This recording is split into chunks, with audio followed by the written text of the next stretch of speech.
We're just going to put a little mark right there. Oh, hey. Hey, welcome to my garage. I hope you didn't wear your good shoes out here because this place isn't completely done. It's not exactly the way I want it to be just yet, but it is what I like to call functionally finished, meaning that it's at least set up enough for me to be able to do projects like these bookshelves that we've been talking about. In fact, today is a really exciting day for me.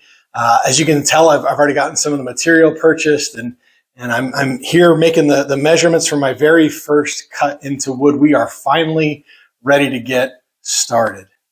By far, this is my favorite part of every project that I've ever done, is that first day, because we're now starting to take tangible steps from something being in my brain to something being made into a reality. I can't wait for it. I'm excited about it. This is where all those hours of planning and measuring and everything like that, they're finally starting to pay off, because we're getting ready to start seeing something physical where there was nothing physical to begin with. It's so exciting. I'm pumped up today. In fact, I think it's probably similar to how the Israelites felt when we pick up the story back in Ezra. I think it's time for a midweek moment, don't you?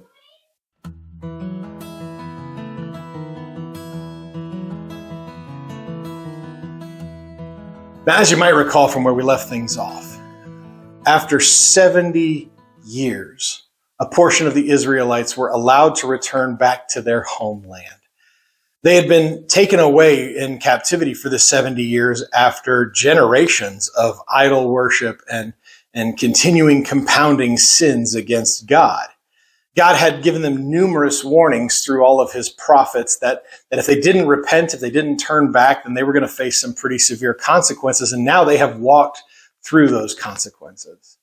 But while they were in captivity, something really interesting took place. This group of people who had strayed from God over the course of generations now began to have a spiritual revival and a spiritual renewal in their fervor and their intensity for God. And so when they finally were allowed after 70 years to head back to the homeland, one of the first things that they all wanted to get done is they wanted to rebuild the temple of God.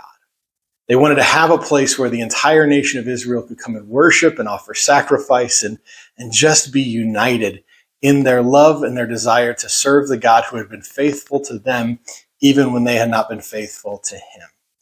You may recall from when we left things off for them that they were really just getting started in the planning phases of this new rebuilt temple.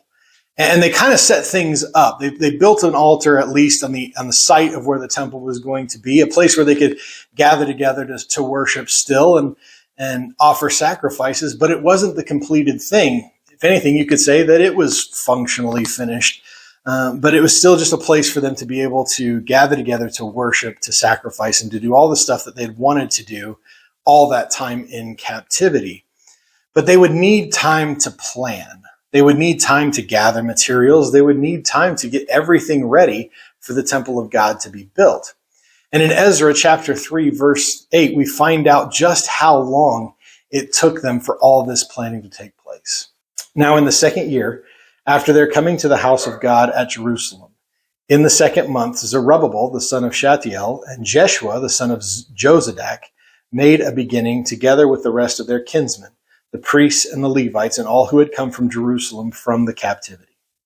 They anointed the Levites from 20 years old and upwards to supervise the work of the house of the Lord. It took 2 years and 2 months of time to plan this particular thing. And we could look at that and we could say, man, you're taking an awful long time to plan this sort of thing out. But I think it really speaks to how important they viewed this rebuilt temple of God. They wanted to take their time to make sure that when they put the hammer to nail, that everything was done perfectly. And now, after 2 years of waiting and planning and preparing, they're finally ready. They're ready to start the build. They're ready to get on with this project. They are ready to build a house where they're going to worship God forever. You can almost feel the electricity in the air, can't you? The people there simply cannot wait for the temple of God to be rebuilt. And after waiting for 2 years and after having all of this planning and this process heading up towards this, they're just so excited to have a spot to come and worship God together. Just the idea of having a building dedicated for their worship of God, to offer sacrifices, to gather with their brothers and their sisters, to praise the God of the universe. It is something that is overwhelming to all of them. So much so that verses 10 and 11 actually show us the response to just the foundation of the temple being laid. And when the builders laid the foundation of the temple of the Lord, the priests in their vestments came forward with trumpets, and the Levites, the son of Asaph, with cymbals to praise the Lord according to the directions of David, king of Israel. And they sang responsively, praising and giving thanks to the Lord, for he is good, for his steadfast love endures forever towards Israel. And all the people shouted with a great shout when they praised the Lord, because the foundations of the house of the Lord was laid. They broke out into a full-blown worship service over just the foundation being laid for this new temple. They are far from done with this whole process. I don't know what you know about construction or building, but the foundation is literally just the starting ground. We don't even have walls yet. It's just the base. That's really all a foundation is. And yet just at this little bit of progress taking place, man, the people of Israel are so excited that they just burst into worship. This whole thing that they have been thinking about and dreaming about for 2 years now, and really even longer than that, for that 70-year span they were in captivity, they are finally one step closer to it being a reality.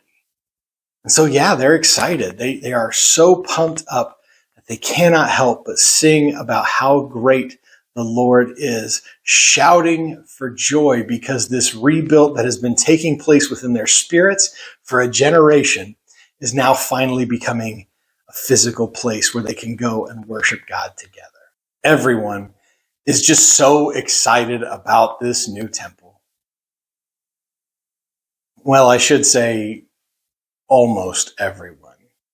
Because verse 12 shows us that there were a group of people who weren't quite as enthusiastic as everybody else here. But many of the priests and Levites and heads of fathers' houses, old men who had seen the first house, wept with a loud voice when they saw the foundation of this house being laid, though many shouted aloud for joy. Again, and I can't get over this particular fact, so far all we have is a foundation. And there's this small sect of older guys who are now weeping. And they're weeping because they saw the original temple. They saw the temple that Solomon himself had built. And even though we're just at the foundation, there is already enough there for them to see that this thing is not going to be as good as what the old one had been. And I mean, that should be fairly obvious, right? I mean, when Solomon built the original temple of God, Israel was one of, if not the most prosperous nations in the world. They had money to burn and then some. And so Solomon was able to spend all kinds of money on lavishness about this temple. He was able to pay for things like gold and silver and just kind of make everything look fantastic. And right now, after 70 years in captivity, the nation of Israel just simply does not have those kind of resources. But the people who are there, for the most part, are so excited about building this temple because they're not worried about what it looks like. They're just excited to have a place to gather together to worship God. But these guys who can't help but remember what the old temple was like are so saddened because they recognize that this one won't look as good as the old one. But should that be the thing that stops your ability to share in the joy and the enthusiasm of everyone around you? See, nostalgia can be a really powerful thing. It's understandable that many of us kind of look at the way the world is right now, and we might fondly remember the days of our youth. We might think back on things that were years ago, and we might think, man, I wish we could go back to that, or I wish it was more like that. It's really easy to kind of see why that's the case. Nostalgia is one of the reasons why Andy Griffith's show, I Love Lucy, and a lot of those old shows still continue to have an audience to this day.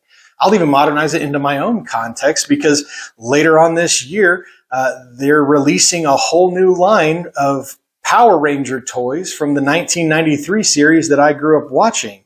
And shortly after that comes out, the 1990 live-action Teenage Mutant Ninja Turtles movie is returning to theaters to celebrate its 35th anniversary.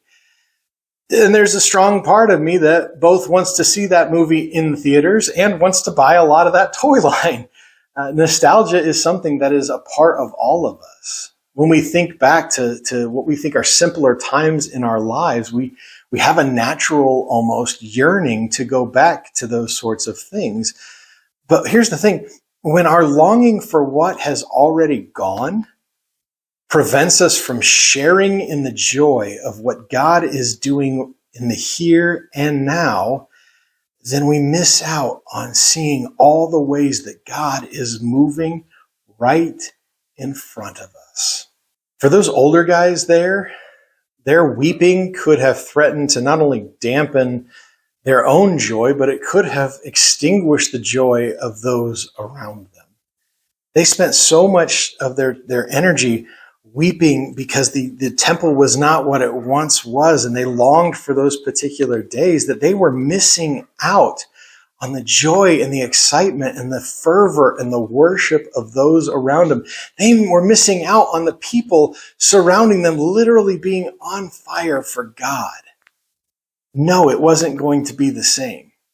But that shouldn't have stopped them from celebrating alongside the people at just the thought of having a place to worship God together. Nostalgia in and of itself is not a bad thing. But if it stops us from experiencing the joy and the wonder of what is happening right in front of us, then it can also dampen the joys of those around us who are experiencing it for the first time. If that's the case, then we need to reevaluate nostalgia's power in our lives. Because the harsh truth of life is, we can't go back. All we can do is press forward and to focus on the things that God has in store for us in the here and now. Because I firmly believe God is doing some incredible things around us, and I don't want to miss any of it. How about you?